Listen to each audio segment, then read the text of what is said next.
Hey guys, so here it is, the Xbox One console interview with Major Nelson. I gotta say it is a little bit rough because it was basically an impromptu interview. I literally caught him in between bigger interviews.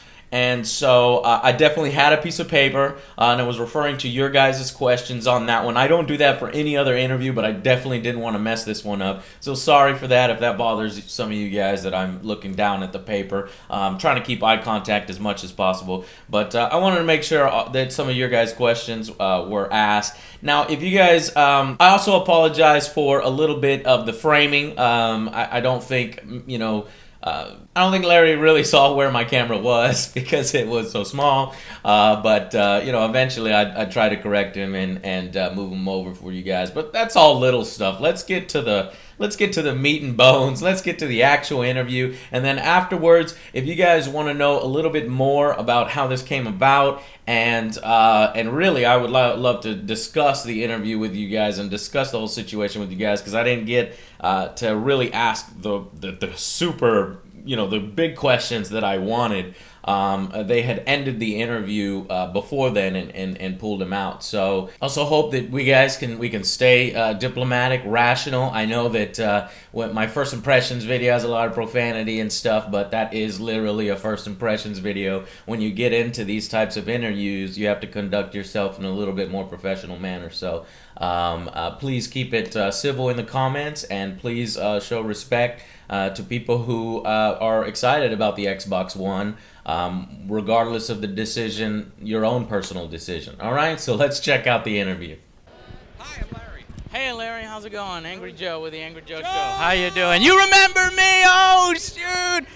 Yeah, you remember me from many years ago. You came to my city. I said something stupid to you. I was like, you don't look like a gamer, but what do gamers really look like? They're like everybody. Right? That was when I was young and inexperienced. But since then, I've learned a lot of different things. Anyway, so Angry Joe here with Larry, and we wanted to go ahead and just get a few questions answered about the new features of Xbox One. Have you gotten a chance to play with it yet? I have not. But tell you what, I know. All but right. Listen, so the Xbox friends list, originally it was going to be 1,000 friends. Now it's going to be unlimited friends. Is that correct? Unlimited, yeah. I mean, it's that when you say unlimited in the minds of developers, that kind of makes them panic. But essentially, it is unlimited. Okay. And I wanted a little clarification. I'm sorry to interrupt you. No. That's the real. I mean, but the reality is most modern social networks have quite a few. I think is the Facebook. It's like 3,000 or 5,000, whatever it is. So it's actually 4,000. I have fans that filled it up. Right. But you could do a like page, so you can go more. But it's unlimited on Xbox Live. Yeah. So I mean, we're saying virtually unlimited because obviously you can't add 1 million people. Right. So something that's manageable. Because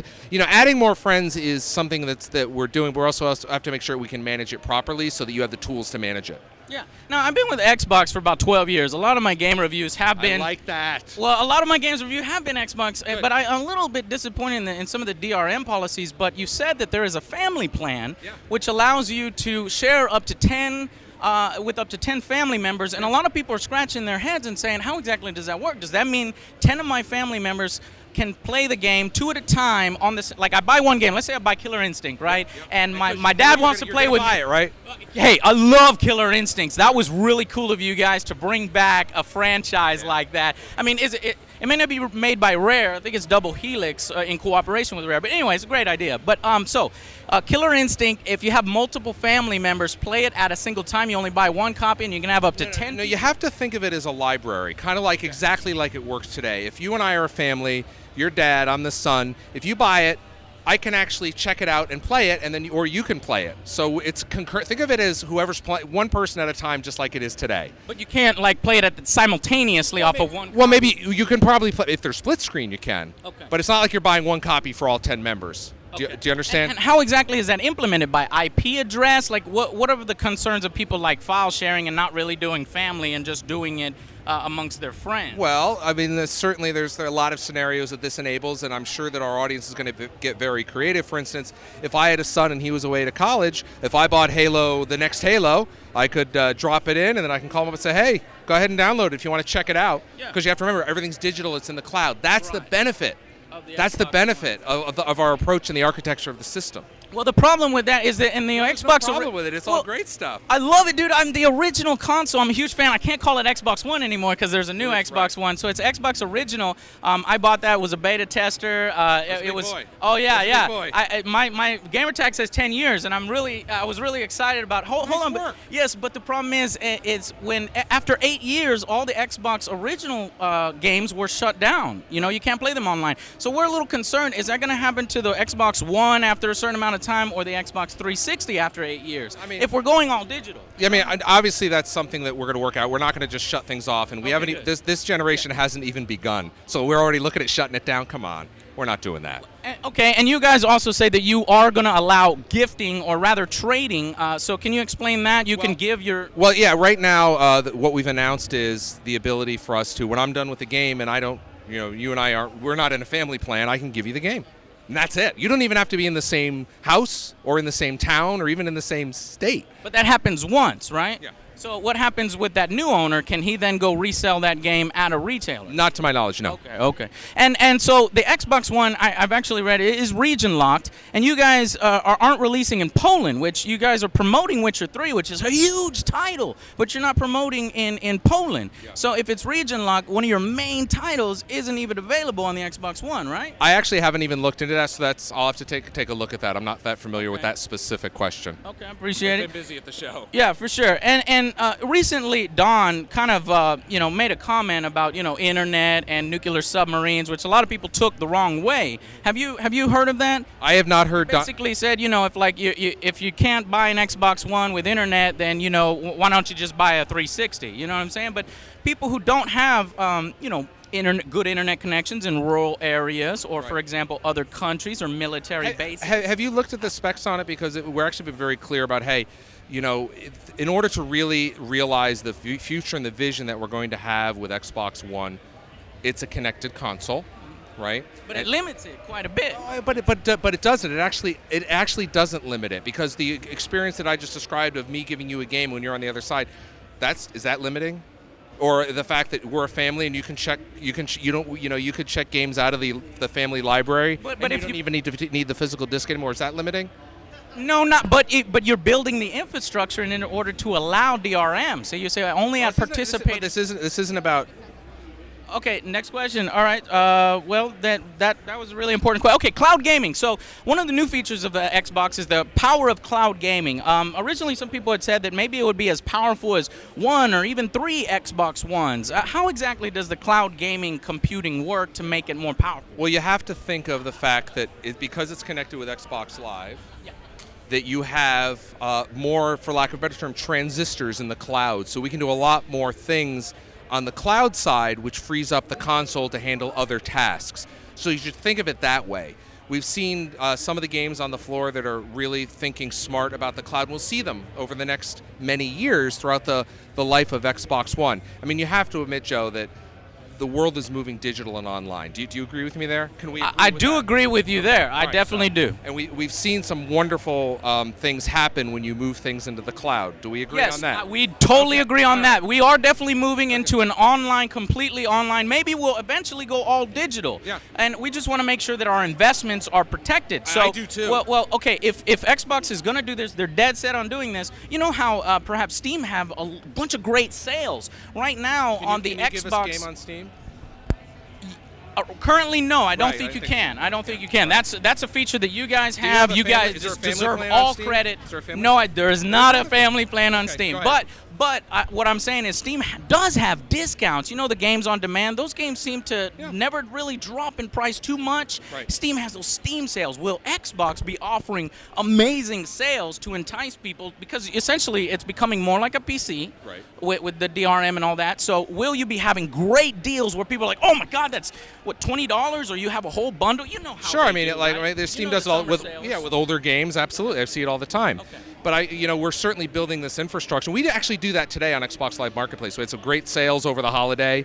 Do you remember Not at the level of the summer sales. They drop in price over time when they become platinum hits. I've looked on there. Sure. I've Do you seen like them? prices.